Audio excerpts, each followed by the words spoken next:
Hello everyone, my name is Dalton Taylor and we will be talking about informational security. To start off, let's go with a basic explanation of what this presentation will try and do. We will be talking about informational security.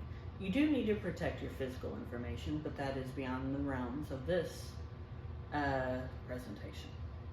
We will be going over topics like business networks, IT, company leaks, and what you can do as a person to protect your information. In regards to a business setting, life, death, and hackers. A business will be cyber attacked at some point, but as long as you have great cyber protection, these leaks will probably happen far less often. And which would save a lot of critical information from going out to the wrong people. Here's a little timeline to show off what I'm meaning. Company A has great cybersecurity, while Company B has poor cybersecurity. In year 0, neither of them will have a cyber attack, but as the years go on, they have more and more chances for that to happen. Think about flipping a coin. It will eventually land on heads, although if you manipulate the coin in the right way, heads will happen a lot less often. For example, in year 33, Company A still has no cyber attacks, good on them, but Company B might have up to 7 cyber attacks. And then 33 years later, in year 66, Company A might still be lucky and have no cyber attacks. They have some really good cybersecurity apparently. Although Company B now has 29 cyber attacks. They have not protected their company well whatsoever. And by the end of the century, Company A might have 1 cyber attack, because it's bound to happen eventually. But Company B has 33. It stands to reason that Company B will probably have a lot more information leak out over those 33 cyber attacks than Company A will with the 1 cyber attack. So what information should you keep in order to make these leaks as invaluable as possible? It really depends on what kind of business you have. For example, if you're a shoe company that sells shoes, believe it or not, the information you need to keep would be stuff like shoe sizes, shoe preferences, shoe colors, part of the preferences, I guess. And that would be about it. Of course, you'd probably want to know the age demographic, especially if you're a company like Skechers, which sells almost exclusively to the young children range, although not necessarily. And it all changes with what company you have. If you have a clothes company, you got to worry about their sizes, basically the weights of people, to make sure they're not too fat for the shirts that you sell or too skinny. Let's move over to the business section. We will be going over business networks and IT in this part. A business network is very valuable in the modern day, because so much of the information you need to run a business bigger than a mom and pop shop is digital now. So by using digital networks, you can more easily communicate between each part of the business. For example, the finance part might have a very tight budget this quarter, so they tell the supply group to buy less in order to not go over budget. And that'd be a lot easier using business networks, since they probably have a centralized email that makes it a whole lot easier to email one another to get information across.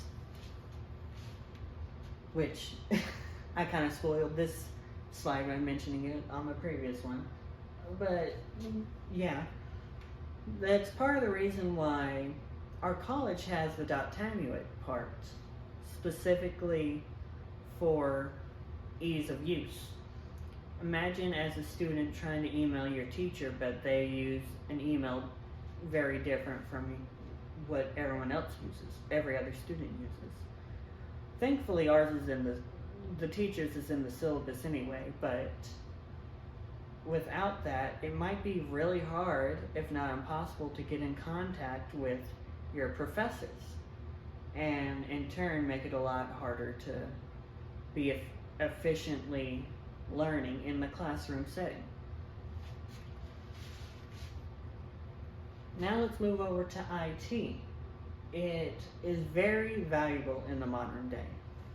It fixes things like computers to even your passwords. Basically anything that deals with the internet or other digital services like that, IT has some hand in it.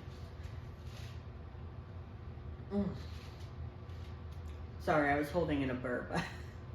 So, for example, IT is the lifeblood of a business. Imagine a human being as a company. You know, you have all these different moving parts that work together to make an efficient business that can run itself. IT is like the heart and circulatory system. It moves oxygen throughout the body through the bloodstream. However, in a business, it'd be fixing computers and moving that to the departments that they need. For example, let's say this arm here is the finance department. If all their computers go down, IT can send blood, or in our case, fixing computers down through the arm to repair it, to make sure that it can still function properly and help the business succeed. Let's move over to the personal section of this presentation. Let's start with emails, more so passwords. You need to have a strong password. You shouldn't have something like Bobby1989, because that will be really easy to guess. In fact, that will be a part of the next slide. So you need something closer to X32Y7G. That is a lot harder to guess, and if you memorize it well, it can be really easy for you to use. Now, talking about those same passwords again, using this website, I put both of the passwords into it, and the Bobby1989 one took 0.98 seconds to guess. Less than a full second to guess that password. And assuming that it's your name and birth year, it'd be really easy for someone to guess. Now, something like X327YG, that'd be a lot harder to guess, and according to the website, it would take 1 year. And this would be a fun experiment for you. If you have an old password that you don't use that isn't connected, isn't similar to your modern password, you should put it into this website. I have it in the WordSide page as well, so you can test old passwords and see how long they would take to crack. But these are also the reason why a lot of groups nowadays make you change the password every so often. For example, our college does it about every 6 months or so. Personal information part 3. You need to keep your business status private. You want as little people knowing your business email as much as possible. Because the more people that know it, the more likely cyber attackers can get into it. Especially if you're giving away the password. Even if it's to your closest friend, it can more easily get out since you've spread it. And there's many reasons why you would want to keep this to yourself. Because if someone uses your email, they can more easily hack into the system, breaking the company from the inside and stealing so much valuable information from your clients that they would rather not give out that way. There's a few ways to not do that. One is what I mentioned earlier about not sharing your email and password. Another one would be not to click links from emails, even if the email is from inside your organization. You should be careful with links because even if someone can easily mimic an email. So if you're not paying a lot of attention, you might see the email and think that it's something you're supposed to click on. And you should be careful with that. As well as the email of that other person might already be compromised. So you should check the links before clicking on them because they might compromise your computer as well doing so. And depending on your company, if only certain people are allowed in certain networks, let's say for example that the finance network only allows people from finance into it, you should ask for their credentials before allowing someone that says they need access to the finances to be able to gain access.